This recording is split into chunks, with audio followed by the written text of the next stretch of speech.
ಜಮ್ಮು ಮತ್ತು ಕಾಶ್ಮೀರದಲ್ಲಿ ನಡೆದ ಭಯೋತ್ಪಾದಕ ದಾಳಿ ಭಾರತ ಮತ್ತು ಜಗತ್ತನ್ನು ಬೆಚ್ಚಿಬೀಳಿಸಿದೆ. ಈ ಭೀಕರ ಭಯೋತ್ಪಾದಕ ದಾಳಿಯಲ್ಲಿ 26 ನಾಗರಿಕರು ಸಾವನ್ನಪ್ಪಿದರು. ಈ ಸಮಯದಲ್ಲಿ, ಭಾರತವು ಈ ದಾಳಿಯನ್ನು ಅತ್ಯಂತ ಗಂಭೀರವಾಗಿ ಪರಿಗಣಿಸಿದೆ. ಪಹಲ್ಗಾಮ್ ಭಯೋತ್ಪಾದಕ ದಾಳಿಯ ಬಗ್ಗೆ ಸುದೀರ್ಘವಾಗಿ ಚರ್ಚಿಸಿದ ಭದ್ರತೆ ಕುರಿತ ಸಂಪುಟ ಸಮಿತಿ, ಸಿಸಿಎಸ್ ಸಭೆಯಲ್ಲಿ ಹಲವಾರು ಸಂವೇದನಾಶೀಲ ನಿರ್ಧಾರಗಳನ್ನು ತೆಗೆದುಕೊಳ್ಳಲಾಗಿದೆ. ಇದರ ಭಾಗವಾಗಿ, ಇತ್ತೀಚಿನ ಭಯೋತ್ಪಾದಕ ದಾಳಿಯ ಹಿಂದೆ ಪಾಕಿಸ್ತಾನದ ಕೈವಾಡವಿದೆ ಎಂದು ಕೇಂದ್ರವು 5 ಪ್ರಮುಖ ಹೇಳಿಕೆಗಳನ್ನು ನೀಡಿದೆ. ಇದರಲ್ಲಿ ಪಾಕಿಸ್ತಾನವನ್ನು ಶೀಘ್ರದಲ್ಲೇ ಮರುಭೂಮಿಯನ್ನಾಗಿ ಮಾಡುವ ಪ್ರಮುಖ ನಿರ್ಧಾರವೂ ಸೇರಿದೆ.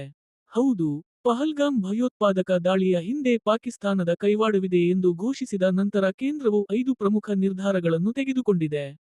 ಇದರಲ್ಲಿ, ವಾಘಾ ಗಡಿ ಮುಚ್ಚುವಿಕೆ, ಪಾಕಿಸ್ತಾನಿ ನಾಗರಿಕರು ಭಾರತಕ್ಕೆ ಪ್ರವೇಶಿಸುವುದನ್ನು ನಿಷೇಧಿಸುವುದು, ಮಿಲಿಟರಿ ಸಲಹೆಗಾರರನ್ನು ಹೊರಹಾಕುವುದು, ಹೈಕಮಿಷನ್ ಸಿಬ್ಬಂದಿ ಸಂಖ್ಯೆಯಲ್ಲಿ ಕಡಿತ, ಮತ್ತು ಇನ್ನೊಂದು ಬಹಳ ಮುಖ್ಯವಾದ ನಿರ್ಧಾರ, ಸಿಂಧೂ ಜಲ ಸಹಕಾರವನ್ನು ಸ್ಥಗಿತಗೊಳಿಸುವುದು ಸೇರಿವೆ.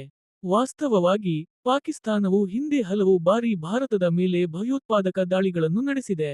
ಆದಾಗ್ಯೂ, ಈ ಕ್ರಮಗಳ ವಿರುದ್ಧ ಭಾರತ ಪದೇ ಪದೇ ಶಾಂತಿ ಮಂತ್ರವನ್ನು ಜಪಿಸಿತು, ಆದರೆ ನಂತರ ಕೆಲವು ಪ್ರತಿದಾಳಿಗಳನ್ನು ಮಾಡಿತು.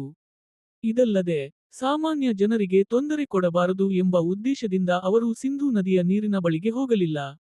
ಆದರೆ, ಈಗ ಅದು ಇಲ್ಲವಾಗಿದೆ. ಇತ್ತೀಚಿನ ಪಹಲ್ಗಾಮ್ ಘಟನೆಯ ನಂತರ ಭಾರತ ಪಾಕಿಸ್ತಾನಕ್ಕೆ ಆಘಾತಕಾರಿ ಆಘಾತ ನೀಡಿದೆ. ಇದರ ಭಾಗವಾಗಿ, ಸಿಂಧೂ ಜಲ ಸಹಕಾರವನ್ನು ಸ್ಥಗಿತಗೊಳಿಸುವುದಾಗಿ ಅದು ಘೋಷಿಸಿತು. ಇದರೊಂದಿಗೆ, ಪಾಕಿಸ್ತಾನ ಶೀಘ್ರದಲ್ಲೇ ಮರುಭೂಮಿಯಾಗುವ ಸಾಧ್ಯತೆಗಳು ಹೇರಳವಾಗಿವೆ ಎಂದು ಹೇಳಲಾಗುತ್ತದೆ. ಕಾರಣ, ಆ ದೇಶದ ಹಲವು ರಾಜ್ಯಗಳು ಈ ನೀರನ್ನು ಅವಲಂಬಿಸಿವೆ. ಸಿಂಧೂ ನದಿ ನೀರು ಒಪ್ಪಂದ ಎಂದರೇನು? ಸೆಪ್ಟೆಂಬರ್ 19, 1960 ರಂದು, ಆಗಿನ ಭಾರತದ ಪ್ರಧಾನಿ ಜವಾಹರಲಾಲ್ ನೆಹರು ಮತ್ತು ಪಾಕಿಸ್ತಾನದ ಅಧ್ಯಕ್ಷ ಅಯೂಬ್ ಖಾನ್ ನಡುವೆ ವಿಶ್ವ ಬ್ಯಾಂಕ್ ಮಧ್ಯಸ್ಥಿಕೆಯಲ್ಲಿ ಸಿಂಧೂ ನದಿ ನೀರಿನ ಒಪ್ಪಂದಕ್ಕೆ ಸಹಿ ಹಾಕಲಾಯಿತು. ಇದರ ಭಾಗವಾಗಿ, ಪೂರ್ವದ ನದಿಗಳಾದ ರಾವಿ, ಸಟ್ಲೆಜ್ ಮತ್ತು ಬಿಯಾಸ್ ಮೇಲೆ ಭಾರತ ನಿಯಂತ್ರಣ ಹೊಂದಿರುತ್ತದೆ, ಮತ್ತು ಪಶ್ಚಿಮದ ನದಿಗಳಾದ ಸಿಂಧೂ, ಜೀಲಂ ಮತ್ತು ಚೆನಾಬ್ ಮೇಲೆ ಪಾಕಿಸ್ತಾನ ನಿಯಂತ್ರಣ ಹೊಂದಿರುತ್ತದೆ. ಇದರೊಂದಿಗೆ, ಭಾರತದಲ್ಲಿ ಸಿಂಧೂ ನದಿ ವ್ಯವಸ್ಥೆಯ ಮೂಲಕ ಹರಿಯುವ ಒಟ್ಟು ನೀರಿನ ಸರಿಸುಮಾರು 30% ಭಾರತಕ್ಕೆ ಸಿಕ್ಕಿತು, ಆದರೆ ಉಳಿದ 70% ಪಾಕಿಸ್ತಾನಕ್ಕೆ ಸಿಕ್ಕಿತು.